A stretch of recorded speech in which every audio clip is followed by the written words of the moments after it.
Today we're going to use the converse of the Pythagorean theorem to determine whether or not a triangle is a right triangle. So in our first example, we're going to prove whether or not a triangle with side lengths of 3, 4, and 7 is a right triangle. So whenever we're proving something, how we're going to do this is we're actually going to assume it's true, and then we're going to see if in fact it is true. So because we're going to assume it's a right triangle, I'm going to go ahead and give us a little visual of a right triangle. And we know that this is a right triangle because we have this little square here, which is telling us that this angle is measuring 90 degrees. So we're going to assume that this triangle is in fact a right triangle. So now what we need to do is we need to go ahead and plug in sides 3, 4, and 7 in the appropriate place. So from our last video, we learned that in a right triangle, the two sides that make up the right angle, these two sides here, we call them the legs. And then the third side, which is always the side that is opposite of the hypotenuse, which is also always the longest side, is called our hypotenuse. So when we're looking at these side lengths of 3, 4, and 7, the first thing we want to do is we want to determine which one of these side lengths has to be our hypotenuse. So will 3, 4, or 7 be our hypotenuse? 7. 7 has to be our hypotenuse because 7 is the biggest number and our hypotenuse always needs to be the biggest side. So let's go ahead and plug a 7 in for this side, the hypotenuse. That means 3 and 4 are going to be our legs of our right triangle. So we're going to go ahead and plug those in for the two legs.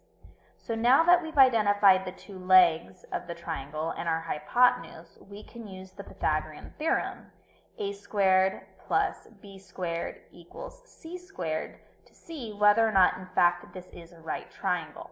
So what we're going to go ahead and do is we're going to go ahead and plug in our side lengths into the Pythagorean theorem to see if we get a true statement at the end. So again, we know A and B have to be the legs, so we're going to plug in 3 and 4 for A and B. And we know C has to be our hypotenuse, and C is always our hypotenuse, so C in this case will be 7. So when we plug that in, we get 3 squared plus 4 squared equals 7 squared. And now we're just simply going to do the math to see if the answer we get on the left side is in fact the same answer we get on the right side. So let's go ahead and take a look. So first we have 3 squared, and that is 3 times 3, which is 9.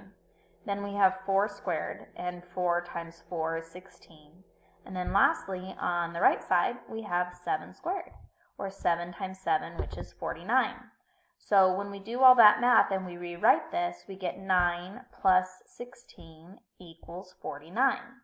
And we're almost there, except we have one last step, and on the left side, we still need to add 9 plus 16, which is 25.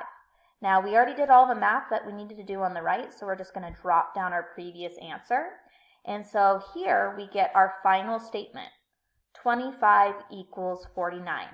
So once you come down to your final statement, you're just going to ask yourself whether or not this statement is true. So is it true that 25 equals 49? No, it is not true. So if you are left with a statement that is not true, like 25 equal to 49, we know that is not true. That means that no, this over here is not going to be a right triangle, because if it was a right triangle, we would have to have a true statement. So that's how you use the converse of the Pythagorean theorem to prove whether or not a triangle is in fact a right triangle. So let's go ahead and take a second example. So here in this example, we're going to prove whether or not a triangle with side lengths 5, 13, and 12 is a right triangle. So again, whenever we're using the converse, we are going to assume that it is a right triangle, and then we're going to use the Pythagorean theorem to see if it in fact is true. So here's a right triangle, so now we're going to need to identify which two of these sides will be the leg and which is the hypotenuse. So let's go ahead and start with the hypotenuse. Does 5, 13, or 12 have to be our hypotenuse? 13. 13 has to be the hypotenuse because the hypotenuse is always the biggest number. And because 13 is bigger than both 12 and 5, it means that this side over here, our hypotenuse must be 13. So that means that 5 and 12, those will both be our legs. So we'll go ahead and say that this side, this leg is 5, and this side or this leg over here is 12. Again, because these are the two sides that are making the right angle. So now that we've identified our two legs and our hypotenuse, we can use the Pythagorean theorem to see whether or not this is actually a right triangle. So we're going to go ahead and plug in 5 and 12 for A and B, and then our C is always our hypotenuse or always the bigger number. So 13 we're going to plug in for C. And when we do this, we'll get 5 squared plus 12 squared equals 13 squared. So again, 5 times 5 will give us 25. 12 times 12 gives us 144. And then on the other side, 13 times 13, that'll give us 169. So now we have 25 plus 144 equals 169. So our last step here is going to be to add 25 plus 144. So when we add 25 plus 144 on the left, we'll actually get 169. And again, we already found our answer on the right of 13 squared being 169, so we're just dropping that down. And now that there's no more math to do, we're left with our final statement. And our final statement says 169 equals 169. So now we just need to ask ourselves whether or not that's true. Is it true that 169 equals 169? Yes, that's true. So if you were left with a true statement like 169 equals 169, then that means yes, this is a right triangle.